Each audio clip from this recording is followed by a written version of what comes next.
من يهده الله فلا مضل له ومن يضلل فلا هادي له وأشهد أن لا إله إلا الله وحده لا شريك له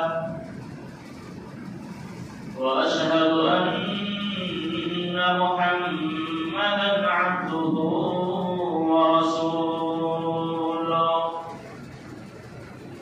أعوذ بالله من الشيطان الرجيم يا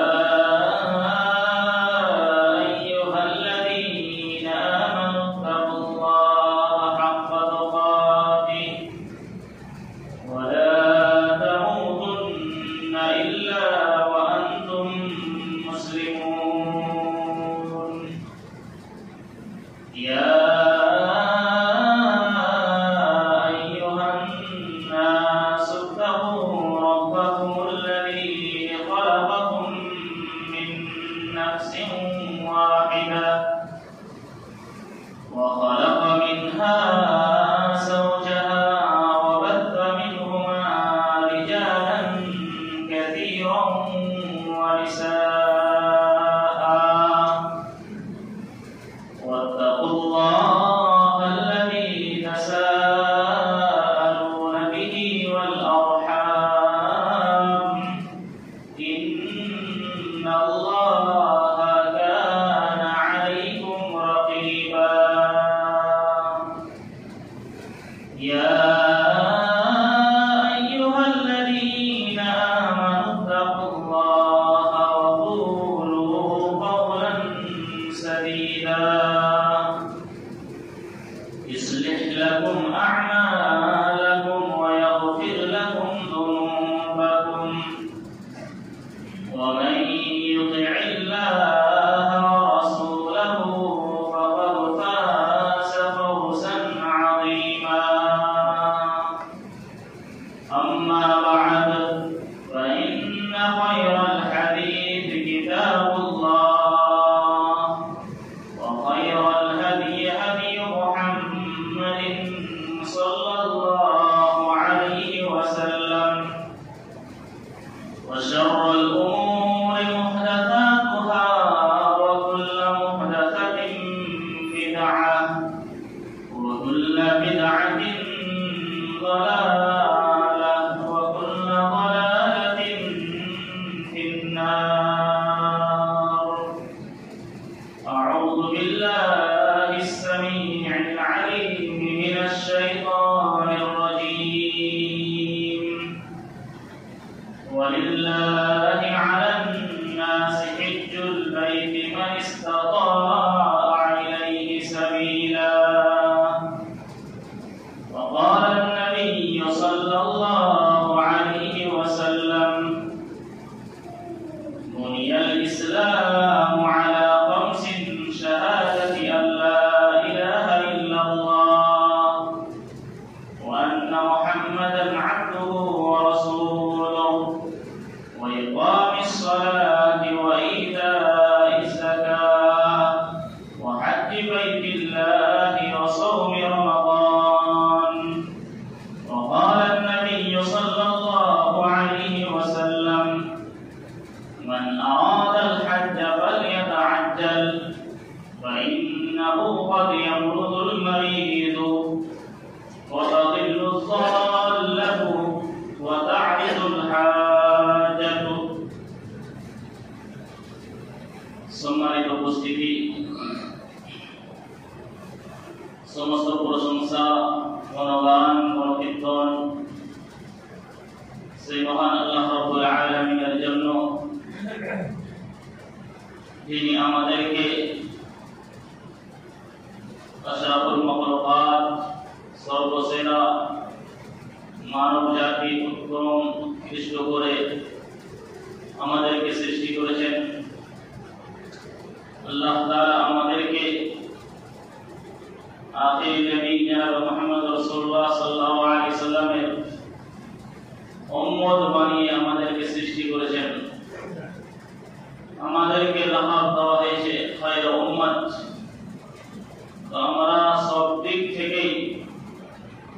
আমরা সম্মানী ব্যক্তি, কিন্তু আমরা নিজের এই সম্মানকে আমরা বজায় রাখতে পারিনি। এটা আমাদের দুর্ভাগ্য। আমাদের কিয়ামতের দিনও এবং এই পার্থিব জীবনেও আল্লাহ তাআলা আমাদেরকে সব দিক থেকে আমাদেরকে ইজ্জত দিয়েছেন এবং আমাদেরকে অনেক লাভ দিয়ে মোলাকাত করেছেন। তিনার আমরা প্রশংসা যতই করি শেষ করতে পারবো না, তাই আমরা সংক্ষেপে তিনার প্রশংসা করে থাকি। আলহামদুলিল্লাহ। তারপরে আমাদের সমস্ত নবী ও রাসূলের উপর দরুদ ও সালাম বর্ষিত হোক, খুসুসান আমাদের আখিরি নবী জনাব মুহাম্মদ রাসূলুল্লাহ সাল্লাল্লাহু আলাইহি ওয়াসাল্লামের উপর। তিনি কত কষ্ট, ক্লেশ, দুঃখ কষ্ট করে সারা দিন সব সময় উম্মতের ফিকরেই থাকতেন। কত কষ্ট করে আমাদের এই ইসলামকে আমাদের হাতে তুলে দিয়ে গেছেন। এই আমাদেরই জন্য তায়েফে দাওয়াত দিতে গিয়ে লাহুলাহান হয়েছিলেন। তিনার উপর অসংখ্য দরুদ ও সালাম বর্ষিত হোক। আল্লাহুম্মা সাল্লি ওয়া সাল্লিম ওয়া বারিক আলাইহি। সম্মানিত উপস্থিতি, আজ আমরা প্রেজেন্ট দৌরে যে বসবাস করছি, আমরা সোশ্যাল মিডিয়াতে ফেসবুক, ইউটিউব আর বিভিন্ন অ্যাপে আমরা এই দুনিয়ার, আমাদের হিন্দুস্তানের এবং বিভিন্ন দেশের আমরা খবর শুনছি, দেখছি। তো আমাদের মধ্যে কাউরি কাছ থেকে লুকায়িত নাই যে আজকে মুসলমানের উপরে কিভাবে অত্যাচার চলছে। আজকে মুসলমানকে নাম জিজ্ঞাসা করে, তার ধর্ম জিজ্ঞাসা করে তাকে পিটানো হচ্ছে, তাকে পিটিয়ে পিটিয়ে তাকে খতম করে দেওয়া হচ্ছে। এবং অনেক জায়গাতে দেখছি, কলকাতাতে, হাওড়াতে এবং বিভিন্ন রাজ্যে নাম জিজ্ঞাসা করে এবং ধর্ম জিজ্ঞাসা করে তাকে পিটানো হচ্ছে। তারপরেও আমরা আল্লাহ তাআলার রাস্তায়, আল্লাহ তাআলার দ্বীনে, যে দ্বীন ইসলাম আমাদেরকে সবচাইতে ভালো উত্তম নিয়ামত আমাদেরকে প্রদান করেছেন, সেই নিয়ামতকে আমরা বজায় না রেখে আমরা নিজের মন মতন জীবন যাপন করেছি এবং আমরা নিজের মন মতন জীবন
যাচ্ছে, নিজেকে হিটলার মনে করছে।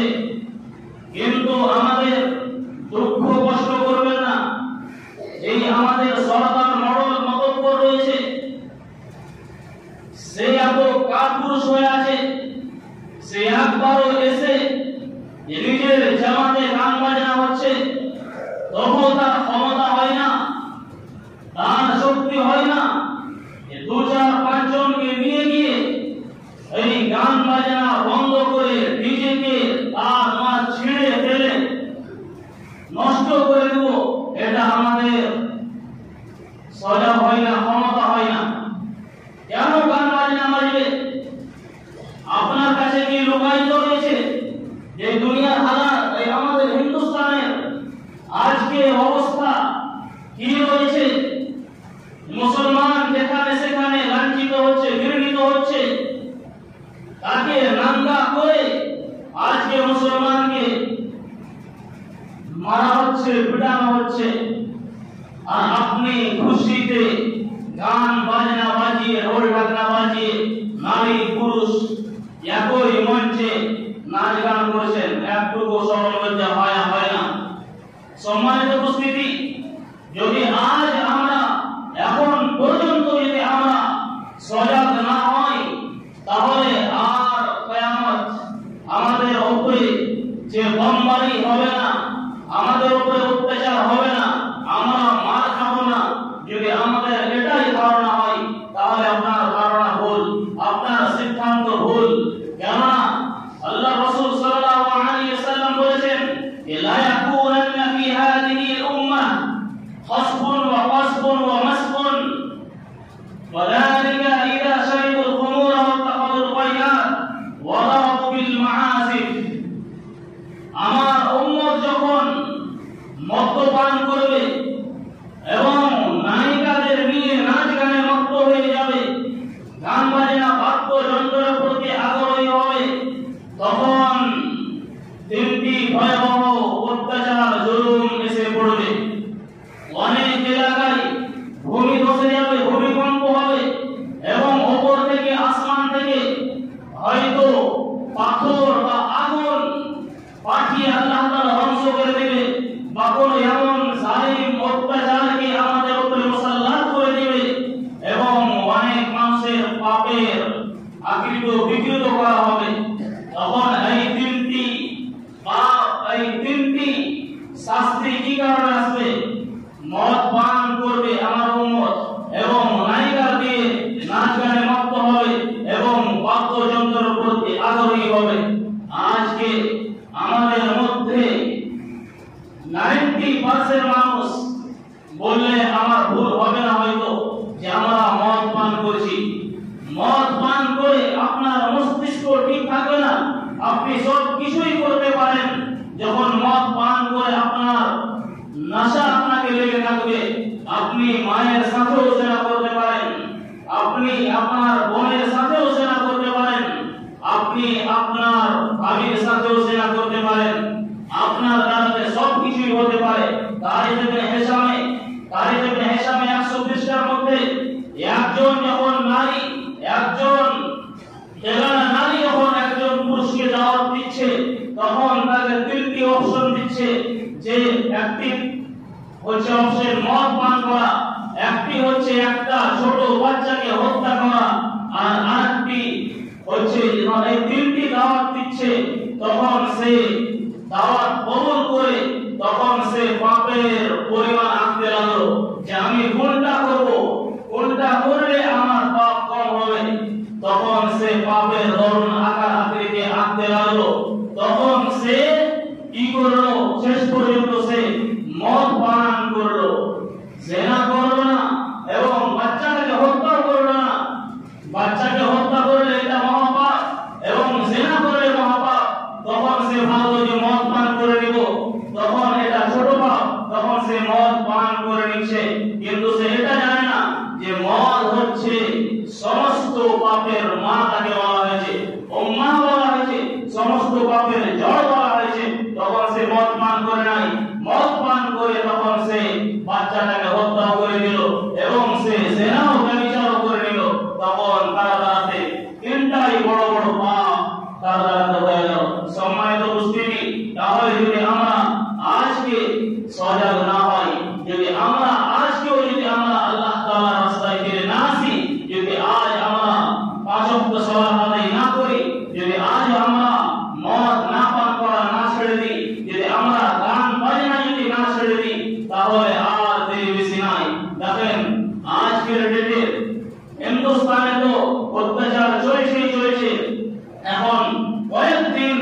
থেকে আমাদের পাকিস্তান ইন্ডিয়া এই যে চলছে আমাদের যুদ্ধ, তাহলে আজ যদি আমরা মুসলমান সজাগ না হই তাহলে আমাকে আর বেশি দিন বাঁচতে হবে না। আর আমাকে বেঁচে থাকাই কি হক রয়েছে যদি আমরা অস্তিত্বই ভুলে যাই যে আল্লাহ তাআলা আমাদেরকে কি উদ্দেশ্যে সৃষ্টি করেছে, সেই উদ্দেশ্য যদি আমরা ভুলে যাই তাহলে পৃথিবীতে বেঁচে থাকার কোনো হক নেই আমার আপনার। সম্মানিত উপস্থিতি, আমি যে আপনাদের সামনে আয়াত পরিবেশন করেছি সেটা হজ সম্পর্কে এবং দুই জায়গা থেকে দুটি হাদিস পরিবেশন করেছি। এই হাদিস এবং আয়াতকে কেন্দ্র করে আজকে বিষয়বস্তু হজ, হজের আহকাম, আহমিয়ত আর ফজিলত। যেহেতু এখন হজের মৌসুম চলছে, যে হাজিরা হজ করতে যাবে এবং যে গত সপ্তাহে ইলমের ব্যাপারে, দ্বীনে ইসলামের ব্যাপারে, দ্বীনের ইলম অর্জন করা এবং দুনিয়ার ইলম অর্জন করার ব্যাপারে আপনারা খুতবা শ্রবণ করেছিলেন। একেবারে গুরুত্বপূর্ণ বিষয় ছিল আমরা অজান্তে না জেনে আমরা হজ করতে যাচ্ছি, তখন আমরা হজ করতে গিয়ে যে আমরা যেগুলো হজের রকম রয়েছে, শর্ত রয়েছে, সেগুলো আমরা না জেনে আমরা ভুল করে ফেলে আসছি। হয়তো আপনি টাকা পয়সা খরচ করে আপনি হজ করতে গেলেন এবং আপনি হজের যে রকম শর্তগুলি আপনি জানলেন না, তো আপনার হজই হলো না। তো আপনার এই টাকা পয়সা খরচ করে অত দূর সফর করে গিয়ে আপনার এই মেহনতটা ব্যর্থ চলে গেল। তাহলে আমাদেরকে জানকারি নিতে হবে, জানতে হবে, আমাদেরকে বুঝতে হবে, শিখতে হবে। তাহলে শিক্ষার অনেক মর্যাদা রয়েছে। সম্মানিত উপস্থিতি, ইসলামের রুকন হচ্ছে 5টি, তার মধ্যে একটি রুকন হচ্ছে হজ। হজ বাইতুল্লাহ হজ করা। আল্লাহ নবী সাল্লাল্লাহু আলাইহি ওয়াসাল্লাম বলেছেন, বুনিয়াল ইসলাম আলা খামসিন শাহাদাতি আল্লা ইলাহা ইল্লাল্লাহ ওয়া আন্না মুহাম্মাদান আবদুহু ওয়া রাসূলুহু। এই ইসলামের বুনিয়াদ হচ্ছে, ইসলামের স্তম্ভ হচ্ছে 5টি। এক নম্বর হচ্ছে যে আল্লাহ তাআলা সাক্ষ্য দেওয়া যে আল্লাহ ব্যতীত কোনো সত্য মাবুদ নেই, মুহাম্মদ সাল্লাল্লাহু আলাইহি ওয়াসাল্লাম আল্লাহর রাসূল এবং তার বান্দা। ওয়া ইকামিস সালাত, নামাজ পড়া, ওয়া ইতাইস যাকাত, যাকাত দেওয়া, ওয়া হজ্জি বাইতুল্লাহ এবং বাইতুল্লাহ হজ করা, আল্লাহর ঘরের হজ করা, ওয়া সাওমি রমাদান, রমজান মাসে রোজা রাখা। তাহলে আমরা বুঝতে পারলাম যে 5টি রুকনের মধ্যে একটি রুকন হচ্ছে হজ। যদি কারোর উপরে হজ ফরজ হয়ে যায় এবং হজ না করে তাহলে সারা রুকন একটি ছুটে গেল। তাহলে আমাদের উপরে যদি হজ ফরজ হয়ে যায় তো যত তাড়াতাড়ি হবে আমাদেরকে হজ করে নিতে হবে। সম্মানিত উপস্থিতি, হজের কিছু শর্ত রয়েছে। নবী সাল্লাল্লাহু আলাইহি ওয়াসাল্লাম বলেন, ইয়া আইয়ুহান নাস, তোমরা এই মানুষেরা তোমরা হজ করো, হজ্জু, তোমাদের উপরে হজ ফরজ করা হয়েছে, অতএব তোমরা হজ করো। তখন এক সাহাবী জিজ্ঞাসা করলেন যে আল্লাহর রাসূল সাল্লাল্লাহু আলাইহি ওয়াসাল্লাম, প্রত্যেক বছরই কি আমাদের উপরে হজ ফরজ করা হয়েছে? তখন নবী করিম সাল্লাল্লাহু আলাইহি ওয়াসাল্লাম চুপ থাকলেন, কিছু বললেন না। তখন সাহাবী তিনবার একটাই কথাই জিজ্ঞাসা করে গেল। তখন নবী করিম সাল্লাল্লাহু আলাইহি ওয়াসাল্লাম বললেন যে কুলতু নাআম, যদি আমি হ্যাঁ বলে দিতাম তাহলে প্রত্যেক বছর লাওয়াজাবাত, প্রত্যেক বছর তোমাদের উপরে হজ ফরজ হয়ে যেত। যদি এমনটা হয়ে যেত ওয়ালা মাসতাতাআতুম, তাহলে তোমরা ক্ষমতা রাখতে পারতে না। যদি তোমাদের উপরে প্রত্যেক বছর হজ ফরজ করা হতো তাহলে তোমরা তার ক্ষমতা, তার ইস্তিতাআত রাখতে পারতে না। যখন ইস্তিতাআত রাখতে পারতে না, যদি ফরজ হয়ে যেত তাহলে তোমরা গুনাহগার হয়ে যেতে। ওই জন্য নবী সাল্লাল্লাহু আলাইহি ওয়াসাল্লাম চুপ ছিলেন। নবী সাল্লাল্লাহু আলাইহি ওয়াসাল্লাম বলেন, হজের কিছু শর্তগুলি রয়েছে। হজের শর্ত হচ্ছে 5টি শর্ত। নাম্বার 1, সর্বপ্রথম ইসলাম। আপনাকে ঈমান নিয়ে আসতে হবে, ইসলাম নিয়ে আসতে হবে, ঈমান নিয়ে আসতে হবে, ইসলাম কবুল করতে হবে। মুসলমানের উপরে, ঈমানদার ব্যক্তির উপরে আল্লাহ তাআলা হজ ফরজ করেছেন, কাফেরের উপরে, বেদিনের উপরে আল্লাহ তাআলা হজ ফরজ করেননি। তাই নবী সাল্লাল্লাহু আলাইহি ওয়াসাল্লাম যখন মুআজ বিন জাবাল রাদিয়াল্লাহু তাআলা আনহুকে ইয়ামান পাঠালেন, ইয়ামানে এক গিরোর কাছে পাঠালেন, তখন বললেন যে ইন্নাকা তাতি কওমান মিন আহলিল কিতাবি ফাদউহুম ইলা শাহাদাতি লা ইলাহা ইল্লাল্লাহ ওয়া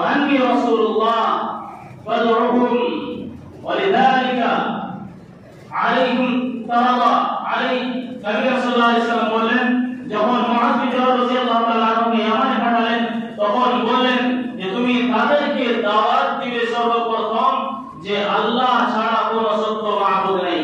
তাদেরকে সাক্ষ্য প্রদান করাবে যে আল্লাহ ব্যতীত কোনো সত্য মাবুদ নেই এবং আমি রাসূলুল্লাহ, আমি মুহাম্মদ সাল্লাল্লাহু আলাইহি সাল্লাম আল্লাহর প্রেরিত রাসূল। যখন তোমার এই কথাগুলি মেনে নেবে, যখন তারা সাক্ষ্য দিয়ে দিবে, যখন ঈমান নিয়ে আসবে, তখন তাদেরকে দাওয়াত দিবে যে তোমাদের উপরে দিন রাতে 5 ওয়াক্ত সালাত ফরজ করা হয়েছে। তাহলে আমরা এই হাদিসটা বুঝতে পারলাম যে হজ মুসলমানের উপরে ফরজ করা হয়েছে, বেদিনের উপরে, কাফেরের উপরে হজ ফরজ করা হয়নি। নাম্বার 2, আকিল বালিগ আকিল হতে হবে। পাগলের উপরে হজ ফরজ করা হয়নি। যে আকল থাকবে, যে আকিল, যার হোশ জ্ঞান থাকবে, তার উপরে হজ ফরজ করা হয়েছে। কোনো পাগলের উপরে হজ ফরজ করা হয়নি। কারণ আল্লাহ তাআলা এই পাগলের উপর থেকে কলমকে আল্লাহ তাআলা উঠিয়ে নিয়েছে। তারা শরীয়তের মুকাল্লাফ নয়, তাদেরকে শরীয়তের মুকাল্লাফ করা হয়নি। অতএব আমরা এই দ্বিতীয় নম্বর শর্ত হচ্ছে আকিল, যারা হোশ জ্ঞান হাওয়াসে থাকবে, তাদের উপরে হজ ফরজ করা হয়েছে। নাম্বার 3, বুলুগত, বালিগের উপরে হজ ফরজ করা হয়েছে। যারা বালিগ হয়ে গেছে, তাদের উপরে হজ ফরজ করা হয়েছে। নাবালিগের উপরে হজ ফরজ করা হয়নি। তবে নাবালিগ বাচ্চা হজ করতে পারে, কিন্তু হজ করার পরে এটা তার হজের ফরজ হজের কিফায়াত করবে না। এবং তখন যখন নাবালিগ থেকে সাবালক, নাবালিগ থেকে বালিগ হয়ে যাবে, তখন তাকে দ্বিতীয়বার আবার হজ করতে হবে, ফরজ হজ করতে হবে। তো আমরা বুঝতে পারলাম এই তৃতীয় শর্ত যে নাবালিগ বাচ্চার উপরে হজ ফরজ করা হয়নি। যেমন ইবনে আব্বাস রাদিয়াল্লাহু তাআলা বলেছেন, এক মহিলা নবী সাল্লাল্লাহু আলাইহি সাল্লামের কাছে এসে বললেন এবং তার বাচ্চাকে খাড়া করলেন, হে আল্লাহর রাসূল সাল্লাল্লাহু আলাইহি সাল্লাম, এই বাচ্চা কি হজ করতে পারে? তখন নবী সাল্লাল্লাহু আলাইহি সাল্লাম বললেন, নাম, হজ করতে পারে এবং এর হজ ওয়ালাকি আজরুন, এবং তার নেকি তুমিও পাবে। তাহলে আমরা বুঝতে পারলাম যে বাচ্চারা হজ করতে পারে, কিন্তু ফরজ হজ যে তার কিফায়াত করে যাবে এটা হবে না, বড় হয়ে তাকে আবার হজ করতে হবে। নাম্বার 4, আযানের উপরে হজ ফরজ করা হয়েছে, গোলামের উপরে হজ ফরজ করা হয়নি। আজকাল দৌড়ে গোলাম নাই, গোলামের বন্দোবস্ত কত হয়ে গেছে। আল্লাহ রাসূল সাল্লাল্লাহু আলাইহি সাল্লামের জামানাতে গোলাম খরিদ ফরজ হতো, আযাদ করা হতো। তাহলে আযানের উপরে হজ ফরজ করা হয়েছে, গোলামের উপরে হজ ফরজ করা হয়নি। যদি গোলাম হজ করে নাই তো হজ করতে পারে, কিন্তু যখন তাকে আযাদ করে দিবে তখন আবার তাকে দ্বিতীয়বার ফরজ হজ করতে হবে। নাম্বার 5, ইস্তিতাআত, ক্ষমতা। যদি ক্ষমতা থাকে, টাকা পয়সা থাকে, মক্কা যাওয়ার এবং শারীরিক অবস্থা যদি ভালো থাকে, তাহলে হজ ফরজ করা হয়েছে। শারীরিক অবস্থা যদি না থাকে, তাহলে কোনো অন্য মানুষকে হজ করাতে হবে। তাহলে ইস্তিতাআত, যদি ইস্তিতাআত থাকে, তাহলে আল্লাহ তাআলা আমাদের উপরে হজ ফরজ করেছেন। আল্লাহ তাআলা বললেন, ওয়ালিল্লাহি আলান নাসি হিজ্জুল বাইতি মান ইসতাতাআ ইলাইহি সাবিলা। আল্লাহ তাআলা তোমাদের উপরে হজ ফরজ করেছেন যারা মক্কা যাওয়ার ইস্তিতাআত রাখবে। তাহলে আমরা বুঝতে পারলাম যদি আমাদের ইস্তিতাআত থাকে তাহলে আমাদের উপরে হজ ফরজ হবে, যদি ইস্তিতাআত না থাকে তাহলে হজ ফরজ হবে না। যদি মালি দরবার, যদি মাল দৌলতে আপনার ইস্তিতাআত থাকে, ক্ষমতা থাকে, কিন্তু জিসমানি দরবার আপনার ক্ষমতা নাই, তাহলে আপনি অন্য কোনো মানুষকে বা আপনার রিশতেদারকে আপনি আপনার পক্ষ থেকে তাকে হজ করাবেন।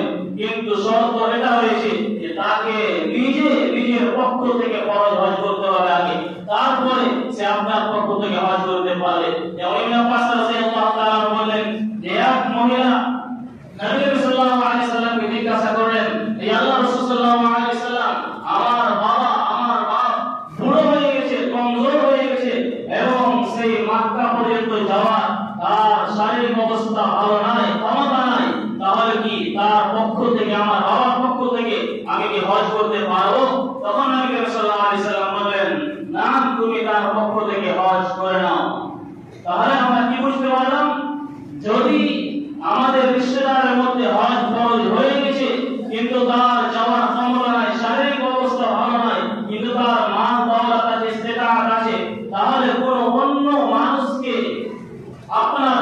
থেকে তাকে হজ করাতে হবে, কিন্তু এটা মা হবে না। ইবনে আব্বাস রাদিয়াল্লাহু তাআলা বললেন, নবী করিম সাল্লাল্লাহু আলাইহি সাল্লাম এক ব্যক্তিকে শুনছিলেন, তিনি বলছিলেন যে লাব্বাইক আন শুবরুমাতা, সে শুবরুমার পক্ষ থেকে হজ করেছিল। তখন নবী করিম সাল্লাল্লাহু আলাইহি সাল্লাম বললেন যে শুবরুমাকে, তখন সাহাবী বলল যে শুবরুমা হচ্ছে আমার ভাই। তখন নবী করিম সাল্লাল্লাহু আলাইহি সাল্লাম বললেন, শুবরুমা কি তুমি কি নিজে হজ করেছো? তখন সে বলল, না আমি হজ করিনি। তখন নবী করিম সাল্লাল্লাহু আলাইহি সাল্লাম বললেন যে তুমি তোমার ফাহাজ্জা আন নাফসিকা ওয়া হুজ্জা আন শুবরুমাতা, তুমি তোমার নিজের পক্ষ থেকে প্রথমে হজ করো, তারপরে শুবরুমার পক্ষ থেকে হজ করবে। তাহলে আমরা কি বুঝতে পারলাম যে কোনো ব্যক্তিকে যদি আমরা নায়েব বানাই, হজ করাতে চাই, তাহলে তাকে নিজের পক্ষ থেকে হজ করতে হবে, তারপরে অন্য ব্যক্তির পক্ষ থেকে সে হজ করতে পারবে। সম্মানিত উপস্থিতি, হজের অনেক ফজিলত রয়েছে। নাম্বার 1, হজের বিনিময়ে শুধু জান্নাতই পাওয়া যাবে। যেমন নবী সাল্লাল্লাহু আলাইহি সাল্লাম বললেন যে হজ্জে মাবরুর জান্নাতই পাওয়া যাবে। হজ্জে মাবরুর কোনটা? হজ্জে মাবরুর বলা হয় যে আল্লাহ তাআলার সাথে কোনো নাফরমানি করা যাবে না, এবং হাজী হজ করে এসে আবার গুনাহে লিপ্ত হবে না, এবং আল্লাহ তাআলা রাস্তায় বেশি বেশি সে দান সদকা খয়রাত করবে, নেকি করবে, একে হজ্জে মাবরুর বলে। তাহলে হজ্জে মাবরুর ফজিলত রয়েছে জান্নাত, এর বিনিময়ে জান্নাত। হজ গুনাহকে মিটিয়ে দেয়। যেমন আমর বিন আস রাদিয়াল্লাহু তাআলা আনহু বললেন, যখন আল্লাহ তাআলা আমার অন্তরে ইসলামের মহব্বত ঢেলে দিলেন, তখন আমি নবী সাল্লাল্লাহু আলাইহি সাল্লামের খিদমতে গিয়ে উপস্থিত হলাম এবং বললাম, নবী সাল্লাল্লাহু আলাইহি সাল্লাম আপনার হাত দেন, আমি বায়াত করব। তখন নবী সাল্লাল্লাহু আলাইহি সাল্লাম তিনার মোবারক হাতকে বাড়িয়ে দিলেন, এবং তখন আমর বিন আস রাদিয়াল্লাহু তাআলা তার হাতকে টেনে নিলেন। তখন নবী সাল্লাল্লাহু আলাইহি সাল্লাম বললেন, এই ব্যাপার তোমাকে কি হলো, তুমি হাত টেনে নিলে? তখন নবী সাল্লাল্লাহু আলাইহি সাল্লামকে বললেন যে আমার একটি শর্ত রয়েছে। তখন বললেন, কি শর্ত? তখন বললেন যে আমার যে ইসলামের পূর্বেকার গুনাহ রয়েছে সেগুলো আল্লাহ তাআলা maaf করে দিবে।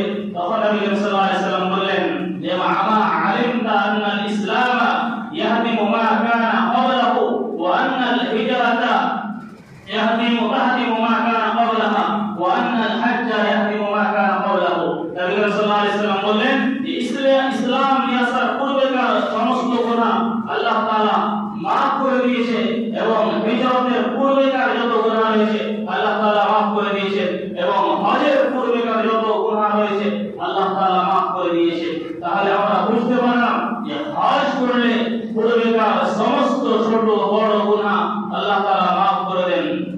সম্মানিত উপস্থিতি, টাইম হয়ে এসেছে, আমি আর বেশি কথা না বাড়িয়ে আমি আল্লাহ তাআলার কাছে দোয়া করব আরো এই টপিকে কিছু আলোচনা, যেমন ওকুফ আছে, মুসতালফা আছে, জামারাতে কঙ্করি, পাথর মারা রয়েছে, এইগুলো কিছু বিষয় রয়েছে এবং পয়েন্টস রয়েছে, এইগুলো বলবো নেক্সট খুতবাতে ইনশাআল্লাহ।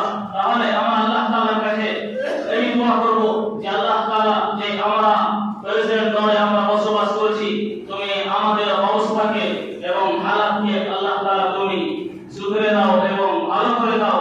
যেভাবে আমরা জীবন যাপন করছিলাম আমাদের সেইভাবে জীবন যাপন করার তৌফিক দাও। হে আল্লাহ তাআলা, যে আমরা এখন পর্যন্ত আমরা বেহায়াপনাতে আমরা লিপ্ত হয়ে আছি, গুনাহে লিপ্ত হয়ে আছি, এত আমাদের উপরে অত্যাচার হওয়ার পরেও আমরা এই গুনাহে লিপ্ত হয়ে আছি, আমাকে আল্লাহ তাআলা তুমি হেদায়েত দাও, এবং তোমার যে দ্বীন ইসলাম রয়েছে তার দিকে যেন আমরা সিরাতে মুস্তাকিমের উপর যেন আমরা গামসার হতে পারি, এবং তোমার বেশি বেশি করে জিকির আজকার করতে পারি, ইবাদত করতে পারি, এবং আমাদের উপর থেকে বালা মুসিবত দুঃখ কষ্টকে আল্লাহ তুমি দূর করে দাও।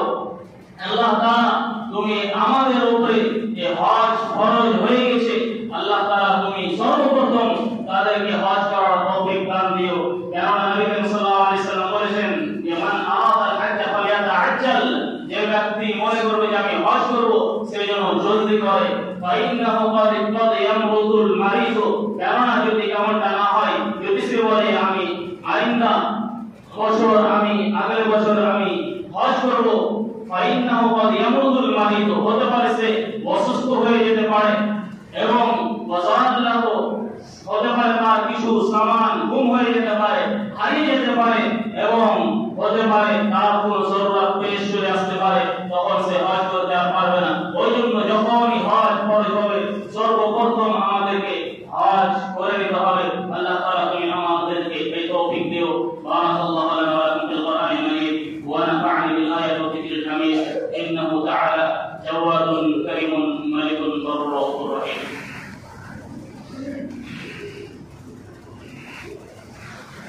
إن الحمد لله نحمده ونستعينه ونستغفره ونعوذ بالله من شرور أنفسنا ومن سيئات أعمالنا من يهده الله فلا مضل له ومن يضلل فلا هادي له وأشهد أن لا إله إلا الله وأشهد أن محمدا عبده ورسوله أما بعد أعوذ بالله من الشيطان الرجيم إن الله وملائكته يصلون على النبي يا أيها الذين آمنوا صلوا عليه وسلموا تسليما اللهم صل على محمد وعلى آل محمد كما صليت على إبراهيم وعلى آل إبراهيم إنك حميد مجيد اللهم بارك على محمد وعلى آل محمد كما باركت على إبراهيم وعلى آل إبراهيم إنك حميد مجيد عباد الله رحمكم الله إن الله يأمر بالعدل والإحسان وإيتاء ذي القربى وينهى عن الفحشاء والمنكر والبغي يعظكم لعلكم تذكرون ولذكر الله أكبر والله يعلم ما تصنعون